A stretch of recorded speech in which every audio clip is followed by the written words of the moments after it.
Hi అండి. అందరూ బాగుండాలని కోరుకుంటూ అమెరికాలో F1 స్టూడెంట్స్ పరిస్థితి ఏంటి? చెప్పే ముందు మీరు ఈ వీడియో చూస్తుంటే గనక దయచేసి ఒక లైక్ చేయండి, షేర్ చేయండి. తప్పకుండా సబ్స్క్రైబ్ అయితే చేసుకోండి. అలాగే హైప్ చేయడం, లైక్ చేయడం మాత్రం మర్చిపోకండి.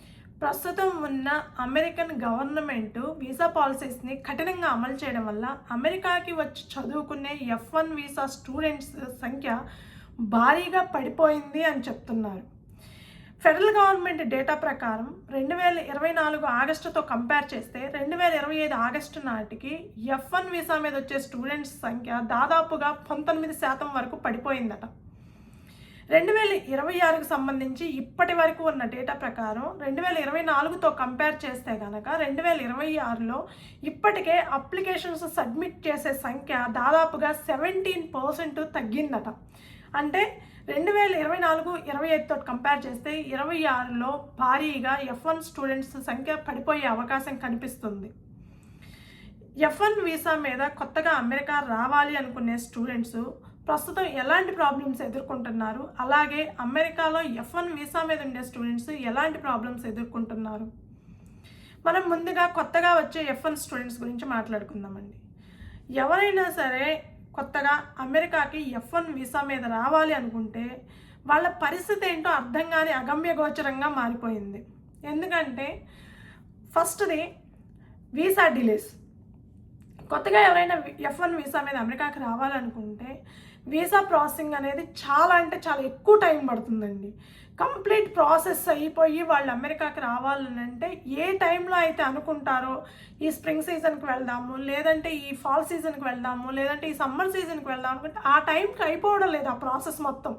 దానికి చాలా చాలా కారణాలే ఉన్నాయి. దానివల్ల వద్దామనుకున్న టైంలో స్టూడెంట్స్ రాలేకపోతున్నారు వీసా ప్రాసెసింగ్ డిలేస్ వల్ల. రెండవది వెట్టింగ్ పాలసీ. ఒకవేళ అంత ప్రాసెస్లో భాగంగా వీసా స్లాట్స్ దొరికితే వీసా ఇంటర్వ్యూకి వెళ్దాం అనుకుంటే అక్కడ మళ్ళీ చొక్కెదురవుతుంది. వెట్టింగ్ పాలసీ వల్ల ఆ డిలేస్ ఇంకా పెరిగిపోతున్నాయి అన్నమాట. అట్లీస్ట్ 3 to 4 months వాళ్ళు వెట్టింగ్ పాలసీ మనం సోషల్ మీడియా అంతా చెక్ చేయాలి, ఆ తర్వాత మనకు అప్రూవల్ ఇవ్వాలి. అది చాలా టైం పీరియడ్ తీసుకుంటుంది. మూడవది వీసా క్యాన్సిలేషన్స్. ఈ వీసా క్యాన్సిలేషన్స్ వచ్చేటప్పటికి మనకి ఇప్పుడు ఆల్రెడీ చూస్తున్నాము, ఎవరైతే వీసా స్లాట్స్ బుక్ చేసుకున్నారో అవన్నీ క్యాన్సిల్ అయ్యి మళ్ళీ పోస్ట్ పోన్ అవ్వడం, మళ్ళీ క్యాన్సిల్ అవ్వడం, మళ్ళీ పోస్ట్ పోన్ అవ్వడం, ఇలా చాలానే జరుగుతున్నాయి. సో వాళ్ళు ఎవరైనా సరే F1 వీసా మీద రావాలనుకునే స్టూడెంట్స్, సో ఫర్ ఎగ్జాంపుల్ నేను రేపు స్ప్రింగ్ సీజన్కి రావాలి అనుకుంటుంటే నాకు ఇప్పుడు వీసా స్లాట్ దొరికి వీసా ఇంటర్వ్యూకి అటెండ్ అయితేనే నేను మొత్తం క్లియర్ చేసుకొని నేను మళ్ళీ స్ప్రింగ్ సీజన్కి వచ్చి కాలేజ్లో అడ్మిషన్ కంప్లీట్ చేసుకొని నేను జాయిన్ అవ్వగలను. అంటే వాళ్ళు ఇచ్చిన డేట్కి స్ప్రింగ్ సీజన్లో సర్టెన్ డేట్ ఇస్తారో ఆ డేట్ కల్లా వచ్చేసేయాలి. అలా మనకి ఒకవేళ మనం బుక్ చేసుకున్న వీసా స్లాట్ క్యాన్సిల్ అయితే ఎప్పుడో 3 months తర్వాత దొరికింది అనుకోండి, ఆ స్ప్రింగ్ సీజన్కి మన అడ్మిషన్ అనేది క్యాన్సిల్ అయిపోతుంది మనం రాలేకపోతే. మళ్ళీ అగైన్ ఫాల్ సీజన్కి మనం అప్లై చేసుకోవాలి. అప్పుడు ఆ సేమ్ కాలేజీలో వస్తుందో రాదో తెలియని పరిస్థితి. ఒకవేళ వస్తే ఓకే, రాకపోతే మళ్ళీ మనం ఇంకొక కాలేజ్కి అప్లై చేయాలి, మళ్ళీ మన డేటా మొత్తం చేంజ్ చేయాలి, మళ్ళీ సారీ 160 ఫామ్ అనేది కంప్లీట్గా చేంజ్ చేయాలి.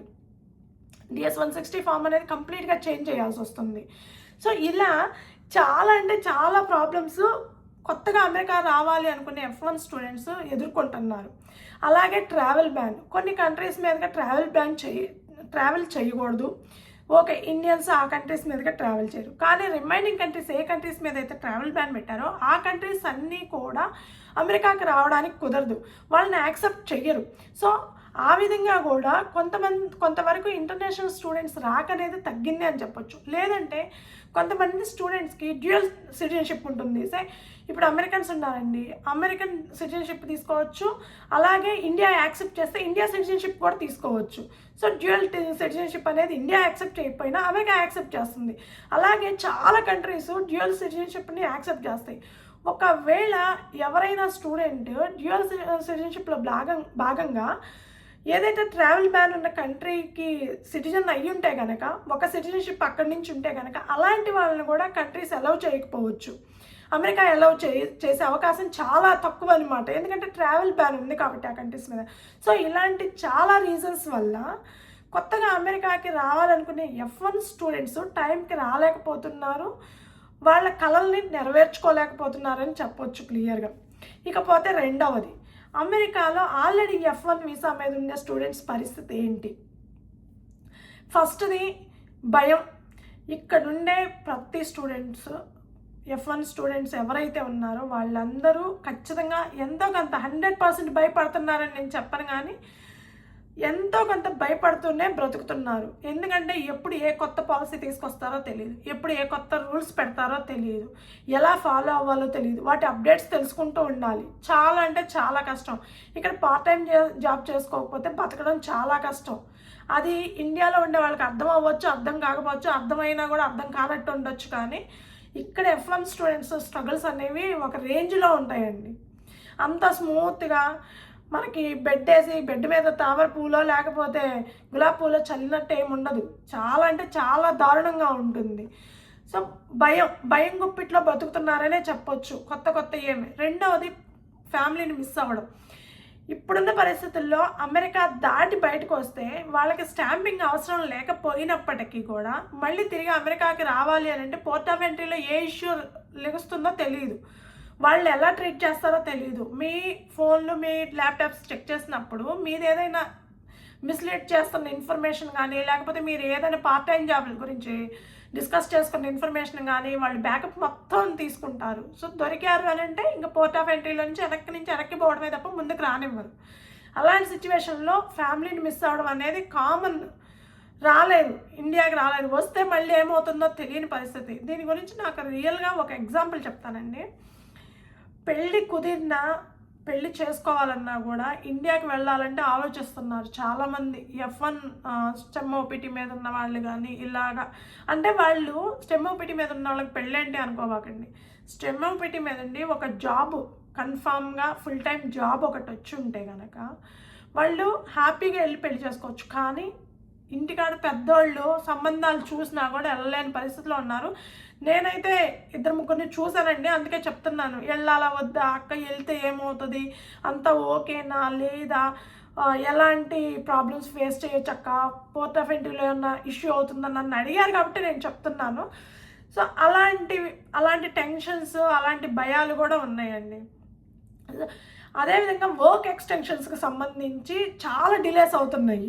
అంటే స్టెమ్ ఓపీటీని ఎక్స్టెండ్ చేసుకోవాలంటే, స్టెమ్ ఓపీటీ ఎక్స్టెండ్ అవ్వాలి అని అంటే ఖచ్చితంగా అది ఆన్ టైంలో అవ్వాలి, లేదంటే జాబ్ ప్రాబ్లం అవుతుంది. సో ఆ డిలేస్ కూడా ఈ మధ్య కాలంలో కొద్దిగా పెరిగినాయి అని చెప్తున్నారు. నేనైతే ఒకళ్ళిద్దరిని అడిగానండి స్టెమ్ ఓపీటీ మీద ఆల్రెడీ వర్క్ చేసే వాళ్ళని, వాళ్ళు చెప్పిన దాని ప్రకారం చెప్తున్నాను.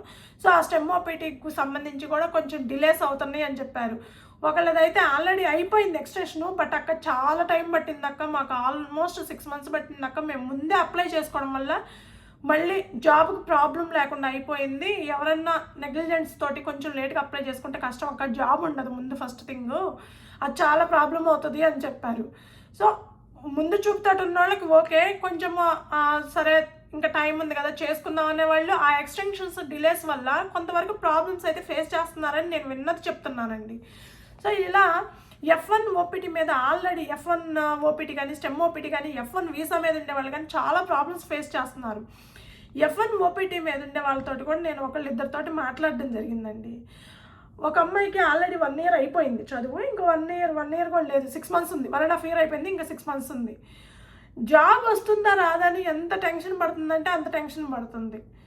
ఏంటి, పార్ట్ టైం జాబ్ చేయకపోతే ఇక్కడ బతకడం కష్టం, పార్ట్ టైం జాబ్ చేస్తూ చదవాలంటే ఎవరికైనా రెస్ట్ అనేది చాలా అవసరం అండి. చదవడం అనేది కొంచెం కష్టమవుతుంది, కానీ చదవాలి. కానీ అంత టైం ఉండదా అంటే మనోళ్ళేమో ఈ లోన్లు పిచ్చిలో పడి తీర్చుకోవాలని ఓవర్ టైం చేయడము, ఎక్కువ అవర్స్ చేయడము, చదువు మీద ఆ కాన్సన్ట్రేషన్ అనేది తగ్గిపోతుంది. ఆబ్వియస్గా కలిసిపోయి చదవలేని పరిస్థితి అనమాట. సో జాబ్ వస్తుందా రాదా, వస్తే ఎలా, రాకపోతే ఎలా, ఇలా టెన్షన్ తోటి భయపడుతూ బతుకుతున్నారనమాట. సో అలా చాలామంది అమెరికాలో F1 వీసా మీద ఉండే వాళ్ళు ప్రస్తుతం చాలా ఇబ్బందులు పడుతున్నారండి. జాబ్ రాకపోతే మళ్ళీ ఇంకొక కోర్సుకి జాయిన్ అవ్వడం, ఓపీటీ మీద ఉన్న నాళ్ళు ఓకే ట్రై చేస్తారు. ఒకవేళ స్టెమ్ ఎక్స్టెన్షన్కి అప్లై చేసుకోవాలనుకున్నా వాళ్ళకి ఖచ్చితంగా జాబ్ ఉండాలి. జాబ్ ఉంటేనే స్టెమ్ ఎక్స్టెన్షన్కి అప్లై చేసుకోగలరు, ఎందుకంటే పే స్లిప్స్, బ్యాంక్ స్టేట్మెంట్స్ అన్నీ సబ్మిట్ చేయాలి కాబట్టి. సో ఇలా చాలా ప్రాబ్లమ్సే ఫేస్ చేస్తున్నారు అమెరికాలో ఉండే F1 స్టూడెంట్స్. సో అమెరికాకి కొత్తగా రావాలనుకునే F1 స్టూడెంట్స్ అయినా, ఆల్రెడీ అమెరికాలో ఉండే F1 స్టూడెంట్స్ అయినా భవిష్యత్తు ఏంటి అనేది ఎవరు చెప్పలేని పరిస్థితి అయితే ఉందండి నాకు తెలిసినంత వరకు. సో ఇదండి అమెరికాలో F1 స్టూడెంట్స్ పరిస్థితి. ఈ వీడియో మీకు నచ్చుంటే కనుక దయచేసి ఒక లైక్ చేయండి, షేర్ చేయండి, తప్పకుండా సబ్స్క్రైబ్ అయితే చేసుకోండి. Thank you.